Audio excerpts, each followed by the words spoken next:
What do you know? What do you know? Le magazine anglais qui vous permet de baigner dans la langue de Shakespeare. What do you know? Une production et une réalisation de Ramatou EYAWOLE.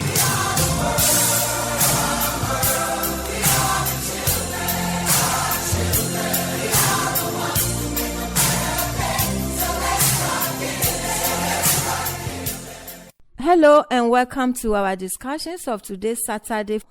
My regards to our faithful listeners and also to the crew on duty. The host of the program is Ramatou EYAWOLE. Today's program of What Do You Know will revolve on health issues. And our guest for today is Professor Richard Faith. He is a consultant, a physician, endocrinologist, and is the first national program director for diabetes, former president Irish Endocrine Society, chairman Ireland Africa Alliance for Non-Communicable Disease, in French, Maladie Non-Transmissible. He is our guest for today's discussion. Professor Richard, you are welcome to the studio of Radio Lomé. Well, thank you very much, Ramatou. Good evening, Ramatou, to you and your listeners, and thank you for doing me the honor of addressing you. I'm delighted to do so, as I'm a close friend of Togo. I love Togo.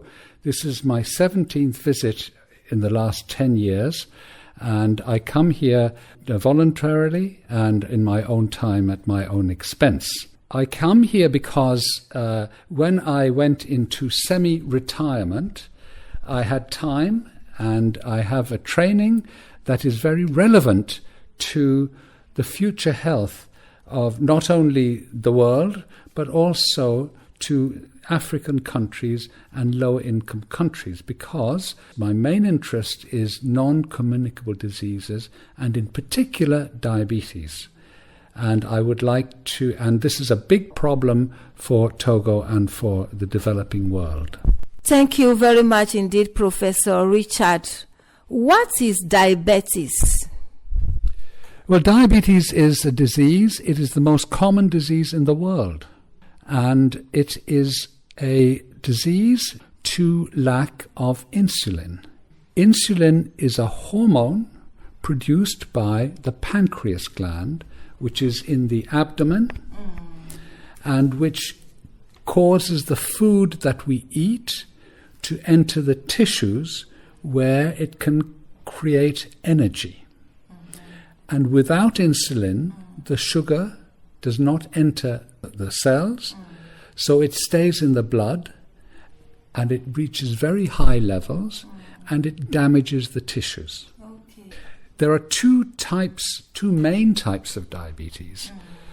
The first one is type 1 diabetes, which can occur at any age, but it affects children as well, including, especially it peaks around the time of puberty. And that disease causes a loss of insulin because of an autoimmune condition. So you form antibodies or anticorps against the cells that produce insulin. And these poor children and adults have to have insulin injections to replace this.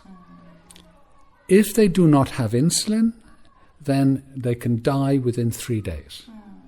In fact, they will die within 3 days, 4 days.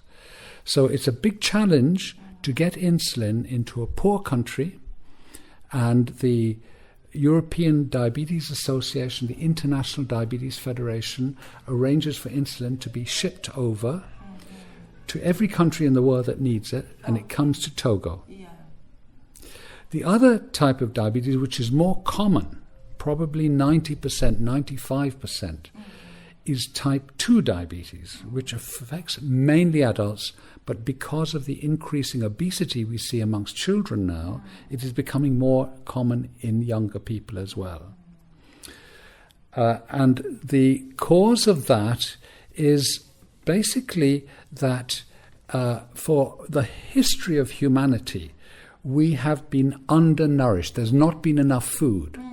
So our bodies, but because there's undernourishment, then, so for instance, our ancestors would catch one rat in a day and would eat it. Or they have so much rice, very little amount of rice. So they were always thin. So our bodies adapted to storing energy. And we store energy and we store. Then, in the late 1970s, what happened was that people stopped exercising. Maybe not in Africa, but this is changing now. But in Europe and in America and in the developed world, the children do not walk to school anymore. They go in the car with their parents. And also there's bad food. There's all sorts of terrible McDonald's, fast food, processed food. And trouble is, we are still storing. But now we don't need to store. So what happens? We get obese. Okay? Now, obesity is not a matter of greed, gourmand, not a matter of greed. It's not a matter of lack of self-control. It is a disease. Because we eat, but we don't burn the fuel anymore. So when we become obese, we need more insulin. And if you don't have enough insulin, then the sugar builds up in your body and it damages your tissues. There are a number of non-communicable diseases that are due to obesity, as I've explained, and these are all thought to be the same disease because they have the same cause. And these diseases, in other words, the non-communicable diseases, include diabetes, heart disease, coronary heart disease, heart failure, hypertension, hyperlipidemia, stroke, SAV, and these diseases now kill 80% of the world die from these diseases prematurely, under 70. And they are the reason that, for instance, the average life expectancy is not in Africa, in Nigeria, for instance, is 54. In sub-Saharan Africa, in Togo, it's probably 68. In Europe, it's 82. Your average life expectancy, you can expect to live for 82 years. In Europe, here, 60s, because of these diseases. And for the first time in human history, our children are going to live less than us, because for human history, life expectancy is increasing. But now, because of the obesity and the problems, our children, for the first time, will live not as long as us. So it's a big problem. Type 2 diabetes.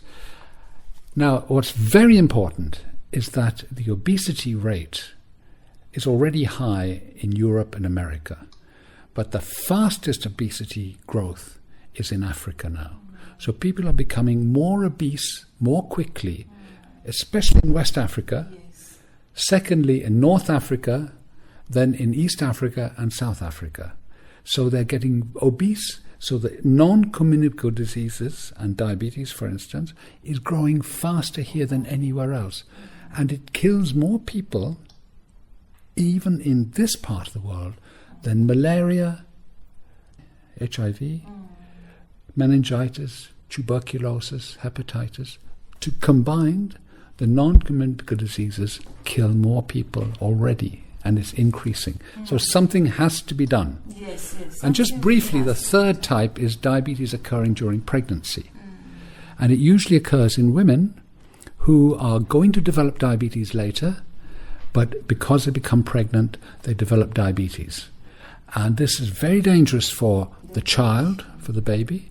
It's increased perinatal mortality, increased congenital malformations, increased tension, increased preeclampsia, and increased premature delivery, traumatic delivery, big cause of perinatal mortality, and is bad for the mother also. So those are three, type 2, and diabetes in pregnancy. There are some other rarer causes, but those are the main ones. So that's what diabetes is. Thank you very much indeed, Professor Richard. What are the causes of diabetes that you have just mentioned? Well, it's type 1 diabetes, as we've mentioned, is also, as we've explained, it's autoimmune, you form antibodies. Secondly, is we've all discovered the obesity, and I've covered a couple of questions in my last answer. Okay. So increased obesity and lifestyle, lifestyle.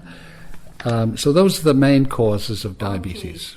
Okay. And these things that cause diabetes, include a genetic component, because if you have a family history of diabetes, you're more likely to have diabetes. But you're going to make it worse if you gain weight, if you don't exercise, if you eat the wrong foods, if you drink too much alcohol, if you smoke, then it makes the diabetes worse or makes it more common. You can't change your parents, but you can change your lifestyle. Yes. So.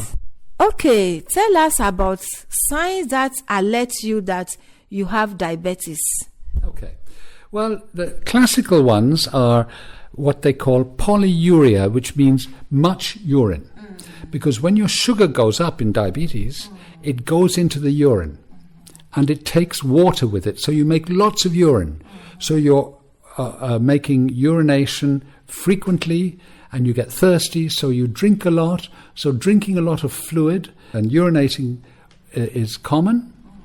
Then sometimes people will lose weight if they've got diabetes, And then also, if you get infections, so women will get thrush, vaginal candida, and they get itchy down below, And then sometimes, because these diseases you have for many years, sometimes without even knowing, they get complications of diabetes, and sometimes they have problems due to the complications.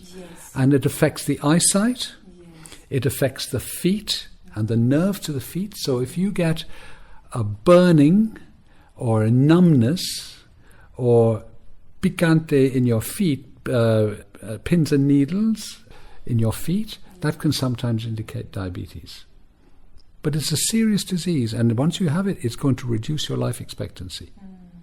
Okay, for those people who have just tuned into Radio Lomé, our guest for today is Professor Richard Fates. He's a professor of medicine, consultant, physician, endocrinologist.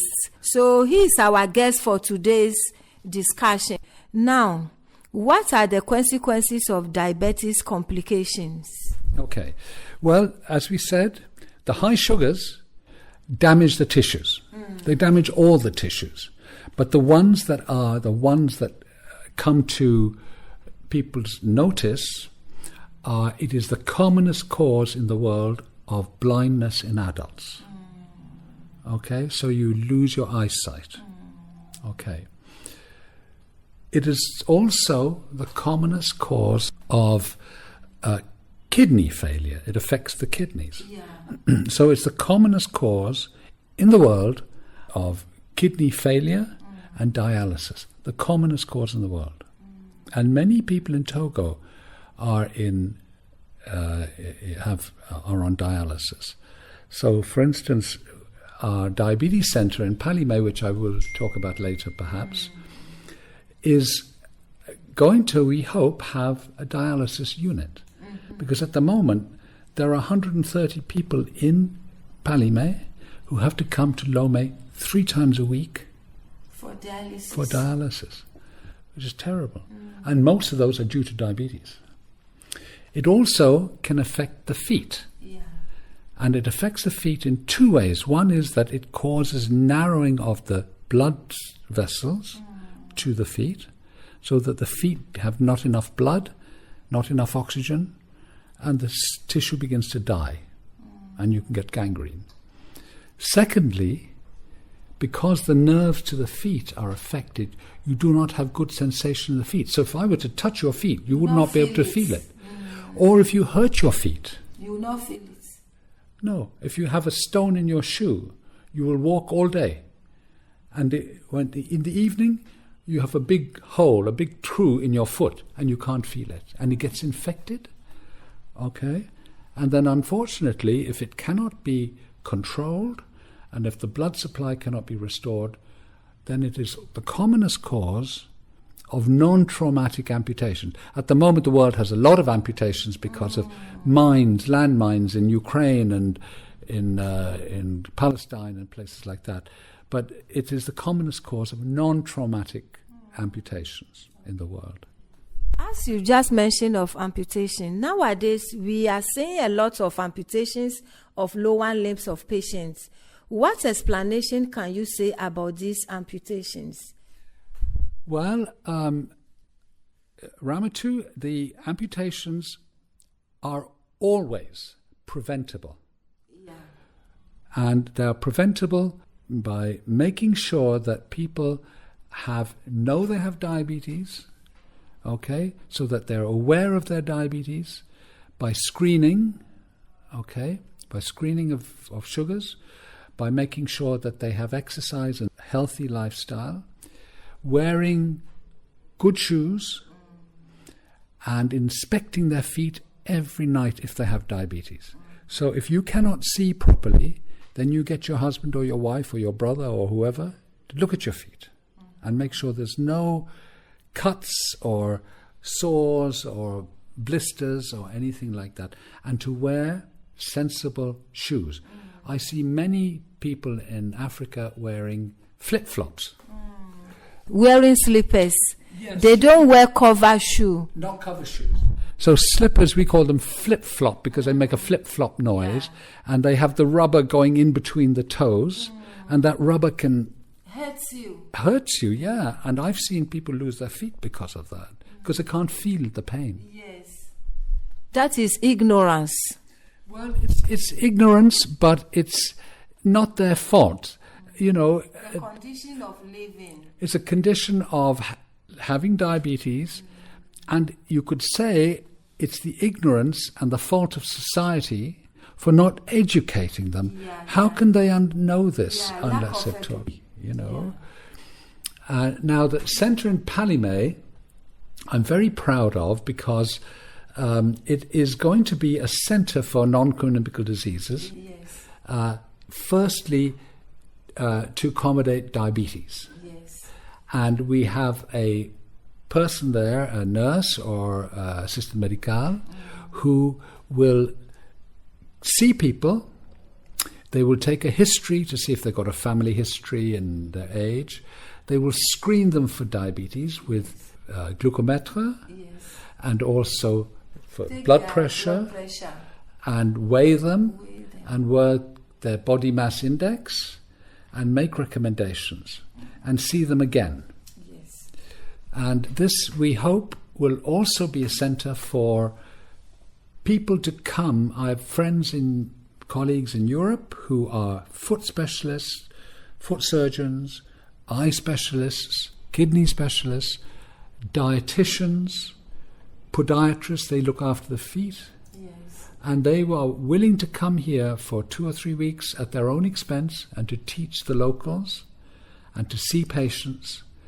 And we hope that this will form a model for other centres in Lomé, Atakpame, Kara, Badu, all those other places as well.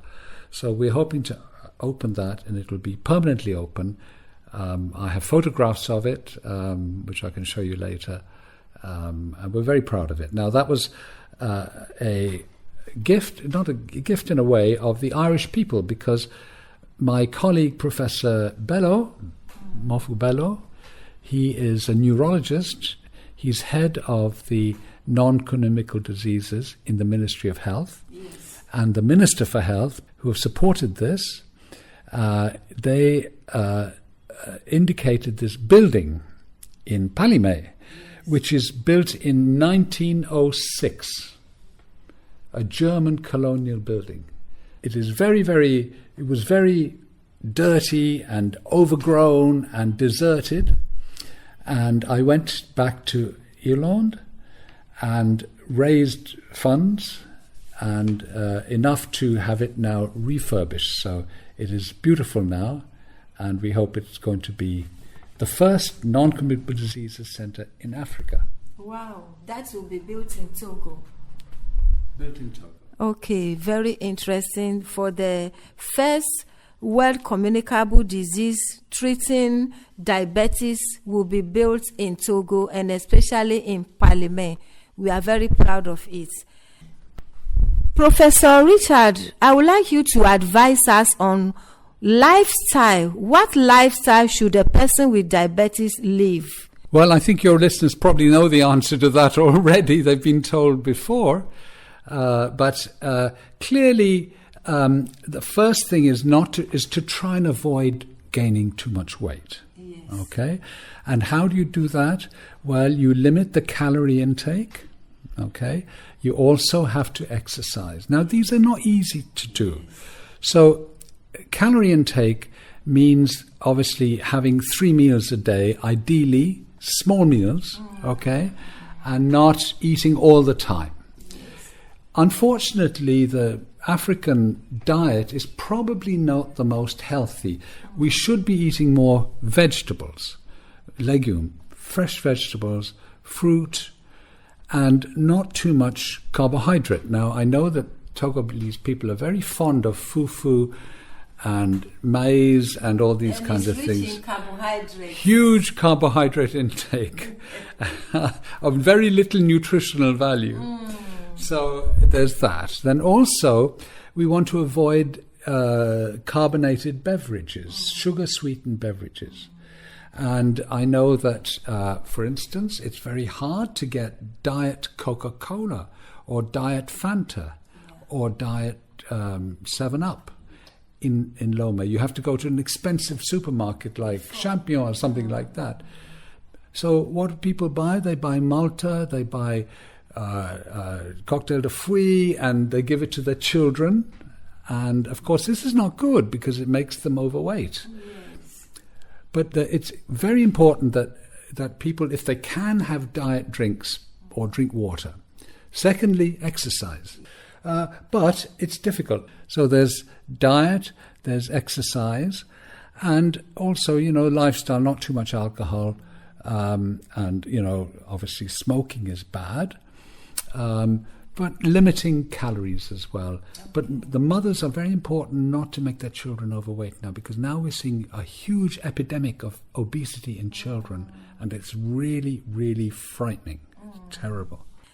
Okay, I'm so glad to have Professor Richard Faith in the studio of Radio Lomé for us to talk about what diabetes is and how dangerous it is. And my guest has talked at length.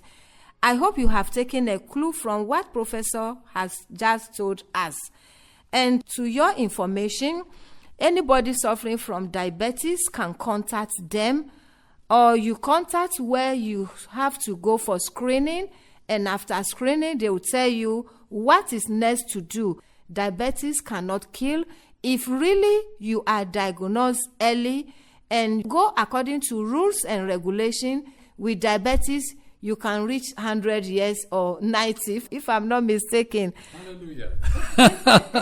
And Ramatou, thank you very much. We hope that there will be a mobile phone number in the centre in Palimé, and if people want to make an appointment, they're very welcome to.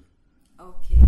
Thank you. As my guest has just said, there will be a mobile phone for people who want to have an appointment, and later that number will be communicated to you. So, and that is how we bring today's program to a close.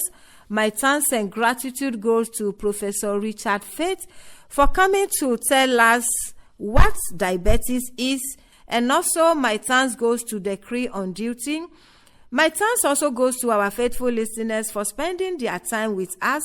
God willing, join us next week Saturday for another discussions. Until next week Saturday, you stay strong. Thank you very much, Ramatou, and it's been a great pleasure to be on your program. Thank you. I'm so glad to have you, and I would like to have you again for another discussions another time. You are always welcome to the studio of Radio Lomé, and especially to Togo. My thanks, Ramatou. It takes a lot to keep me away from Togo. I love coming here, and I look forward to talking to you again. And thank you very much